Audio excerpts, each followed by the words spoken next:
want to talk about something a little bit away from comedy, but something I mentioned before, which is the fact that I love playing video games. And the latest one that I was playing, that I finished recently, has been Star Wars Outlaws. Now, hello, welcome back to Al Talks. This podcast I started 3 years ago to chronicle me starting stand up. This podcast is a weekly podcast. It comes out once a week, and this is just a small little introduction video into the podcast. So down below in the description of each episode, you can go to my Linktree and find links to everything connected to me.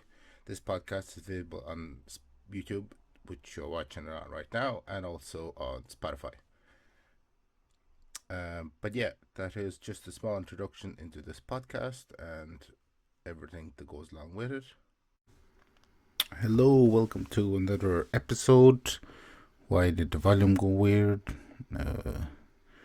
Will I ever get rid of these gremlins? Probably not, but here we are, another dark room episode. It's not a dark room, it's just, I don't know, like I said, I was shooting this in the evening, so the second episode I'm recording back to back. This episode I want to talk about something a little bit away from comedy, but something I mentioned before, which is the fact that I love playing video games. And the latest one that I was playing, that I finished recently, has been Star Wars Outlaws. Now, it is developed by Ubisoft, which has been a gaming company plagued with problems, and also this one. So I wanted to play the game early, so I got a gold edition of the game, which gave you 3 days early access to the game. So I played it. I actually received it the day before. It was supposed to come out early access because I got a physical copy. So I got the game and I played it. And then I got on Monday. It was released on Tuesday. So on Tuesday I got a day one patch which set me back because I had to. They said you could continue playing with your old save, but it was essentially the game was corrupted because I had downloaded the update. So I had to start from scratch. And then Ubisoft's attempt at fixing the situation was that they were going to, well, not going to, but they sent me like 100 credits to use on their Connect store and a trinket to use to customize the appearance of your speeder and your ship. So that was kind of annoying. And then so yeah, I mean, like, I've noticed that a lot in the gaming industry that people just can't. They're under very demanding pressure to release stuff on schedule because they're shareholders and stuff. The worst example of it was with Cyberpunk, and it completely made people not trust the game or the developer at all. And they received a very bad reputation for it. But like as I might have mentioned before, I love Cyberpunk. It was a great game. Played it through multiple times. When the DLC released, it was even better, even though it did break the game again. But other than that, it was a great, fantastic game, and still is. I really enjoyed playing it, even in the broken state. The constant crashes every single hour of playing the game, but then you pushed through it, and it was in the end quite a good game overall, which I really enjoyed. What's going on here?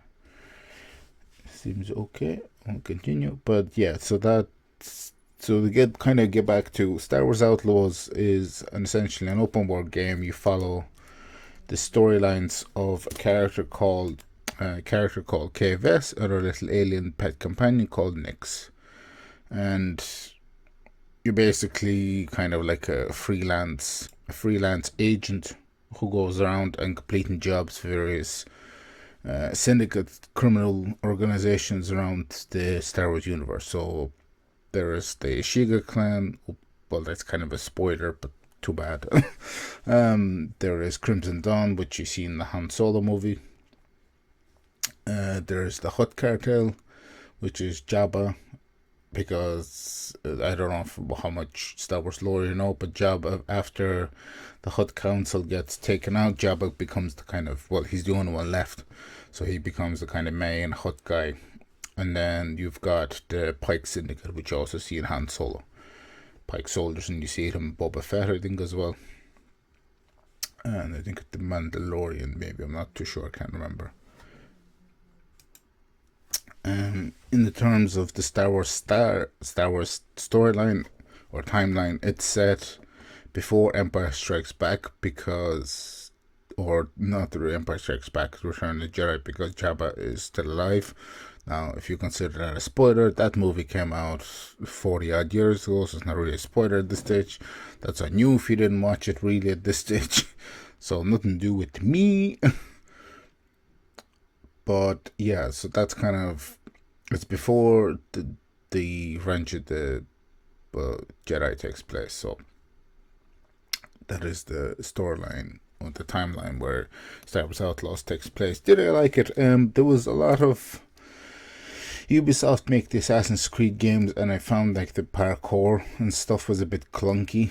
And other than that, I enjoyed the blaster combat, because that's kind of your main weapon. You can do melee as well, but that's really a last resort. It's mainly, the game is very sneak heavy, and there's a lot of automatic fail sections, like you can get caught in certain areas that you have to infiltrate. There's also, the Empire plays a big part in the game, because while they don't, like the various syndicates have a reputation system. So if you do like, you can do say a certain job that will impact, you can steal from one syndicate who will raise your reputation with one but lower it with a different one. So there's kind of, and while you're playing the main storyline,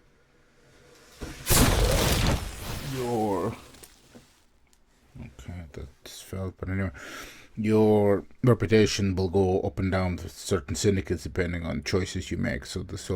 But it's interesting in that sense.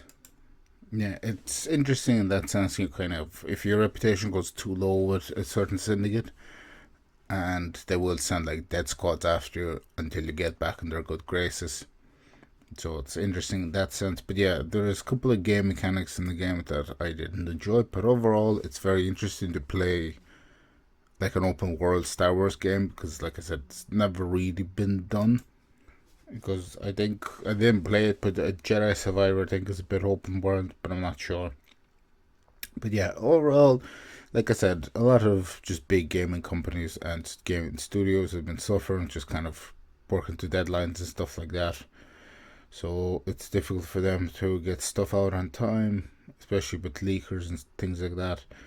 But overall, it's a quite enjoyable game. I've played, I think, about 70 odd hours in it so far. There's still like a lot of side stuff to do. Like I have the main story finished in Outlaws, but it is interesting to see different aspects of Star Wars and stuff. Like even the card gameplay in Sabak, which you see quite heavily in the Han Solo movie as well. Like a lot of the Han Solo movie elements are in this game, which is an interesting, because like it's kind of underworld. You know, like I said, you don't belong to one syndicate. You kind of a freelance agent. You go around doing different jobs for them, stuff like that. So it is interesting in that sense for, to see kind of a grittier side of Star Wars rather than, seeing the Rebels or the Empire and things like that.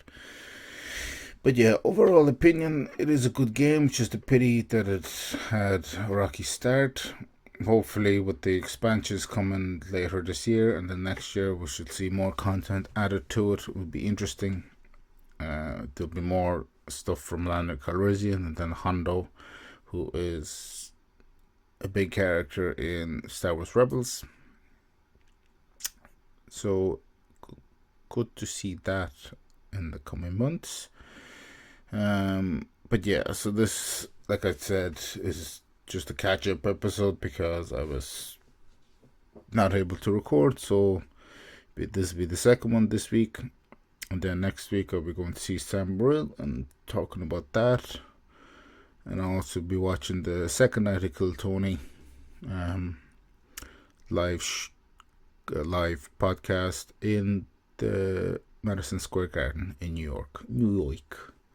But yeah, so that's gonna do it for this episode. As per usual, links down below for everything. Thanks for watching, thanks for listening, and I'll see you all next week. Bye bye.